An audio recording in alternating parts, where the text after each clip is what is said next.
Sveiki, manau šiandieną būtų labai vertinga pakalbėti apie tai, kaipgi motyvuoti vaikus mokymuisi. Na, tai gali būti ir darželio užduotėlės, labiausiai galbūt orientuosime šiandieną į mokyklą.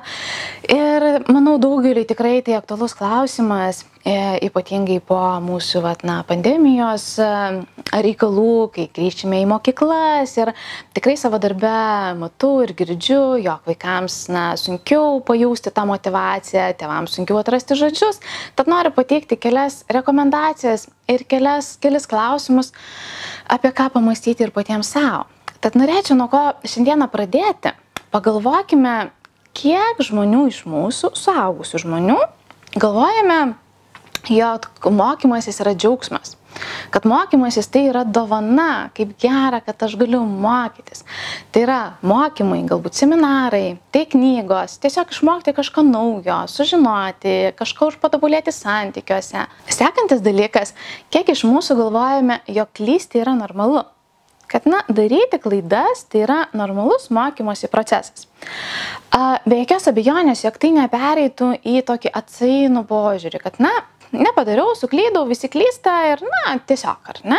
Bet kai mes kalbame apie natūralų tokį, procesą, apie natūralias klaidas, kiek iš mūsų jas galime priimti ramiai kaip natūralų, normalų mokymosi procesą?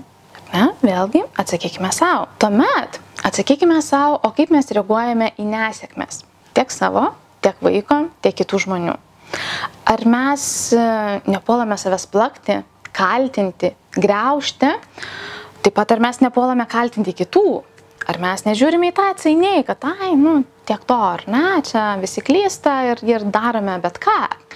Tai vėlgi, turbūt bus atsakymas ir ko galime tikėtis iš vaiko požiūrio į nesėkmes. Kaip mes elgiamės su vaiku, ar mes jo nevadiname kažkokiais epitetais, bet taip pat ar nekaltiname aplinkos dėl to, kad jam nepasisekė. Ar mes patys galime transliuoti vaikui savo pavyzdžių, savo be abejo ir žodžiais, tai jog ištikus nesėkmei, ar tiesiog nutikus paprastai nesėkmei, svarbu yra nepasiduoti. Jog svarbu yra stengtis įveikti kilusius jausmus, stengtis įveikti nesėkmę, dėl to, jog tai mums padeda pasiekti mūsų tikslą. Ir tai yra vertinga ne kažkam, o tai man pačiam. Ar mes turime tą žinutę vaikui? Jeigu visą tai turime, tai išties puiku. Jeigu neturime, pagalvokime, kaip mes tą galim pastiprinti. Ir vėlgi negriaužti savęs, nekaltinti savęs dėl nesėkmės, nesėkmės ištikus nesėkmei, ar ne? Nes, vėlgi mes užsisukame tame, kad priimti, taip, aš kažko galbūt neišmokau, aš turiu dabar galimybę tą išmokti. Tuomet sekantis dalykas yra, kokias mes nuostatas formuojame vaikui apie mokymosi procesą ir apie pačią mokyklą. Ar mes nesakome vaikui, palauk, nueisi į mokyklą, baigsis tavo katinos dieną, padarys ten iš tavęs, ar ne? Baigsis čia šitie telefonai, planšetės, ar ten tokie nepagarbų žodžiai, bus tau ten, turėsi jau ten dabar dirbti. Ką tada vaikas galvoja apie tą mokyklą? Ten yra siaubas, ten yra kalėjimas. Kita pusė yra, ar mes neformuojame vaikui rožinių tokių svajonių, ar ne, tokių rožinių lūkesčių. Mokykla yra viskas labai gerai, mokykla yra tik tai smagu, mokykla yra tik tai labai faina, turėsim daug draugų, bus labai geros pamokos. Ir visa tai būtų labai smagu išties, bet ką galvos ir ką jaus vaikas, kai jis pamatys, kad realybė nėra tik tai tokia.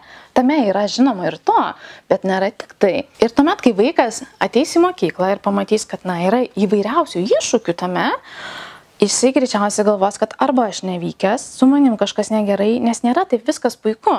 Arba su aplinka kažkas negerai, nes, jinai kažkokia netokia, apie kokią man pasakoja. Tad labai svarbu vaikam pasakoti yra realistiškus lūkesčius. Be abejo, stengtis papasakoti pozityviai, papasakoti visus tos geruosius dalykus. Ir labai svarbu papasakoti vertę pačiam vaikui. Labai svarbu, jog ta vertė būtų papasakota vaikui suprantamais žodžiais, siejama su vaiko tikslais, su vaiko norais. Kad vaikas suprastų, kad mokytis nereikia ne tam, kad baigčiau mokyklą, įstočiau universitetą ir dirbčiau darbą. Bet kokia jam šiandieninė prasmė ir vertė iš jo šiandieninės perspektyvos. Mokytis reikia ne tam, kad tėtis ar mama tai pasakė, ar mokytoja, bet mokytis reikia man pačiam. Tačiau kitas svarbus dalykas, kad parodyti vaikui, kad bus visko ir tikrai bus iššūkių, bus įvairiausių situacijų, tačiau mes būsime šalia ir mes tau padėsime. Tuo pačiu pamokyti vaiką tam tikrų įgūdžių, kaip jis pats galėtų su to susitvarkyti. Ir taip jis atėjęs į mokyklą tikrai turės tokį realistiškesnį pagrindą ir savijauta bus tikrai geresnė. Ir dar vienas dalykas, kaip mes galime pateikti vaikui informaciją, kai jisai sako, kad bet man šito nereikia, šito nereikės, aš, pavyzdžiui, dirbsiu youtuberiu, ar ne, arba aš dirbsiu, kur nors prižiūrėsiu gyvūnėlius, taip, ir man nereikia šitų dalykų. Ką man to reikia? Jeigu jums reikia, jūs ir mokykitės. Tai vaikams iš ties padeda suprasti, kai aš paaiškinu, jog mokymasis yra lyg smegenų treniruotė. Taip pat kaip mes einame į sporto salę ir mes treniruojam savo raumenukus fizinius. Tai nereiškia, kad būtent tos pratimus mes ir darysime vaikščiodami, ar ne? Nevaikščiosim ir nekilnosim štangos tiesiog, pavyzdžiui. Tai reiškia, kad mes stipriname savo rankas tam, kad jos galėtų mums padėti įveikti tam tikrus mūsų tikslus. Taip pat ir smegenis, mokydamėsi, mes jas laviname ne tam, kad konkrečią užduotį padarytumėm, bet tam, kad mūsų smegenis būtų pasiruošusios, stiprios, sveikos, padėti gyveninti mūsų norus ir mūsų tikslus. Tad visą tai, pabandžius sujungti į visumą, aš tikiu, jo galima padėti vaikui atrasti stipresnę, tvirtesnę ir geresnę motyvaciją mokymuisi.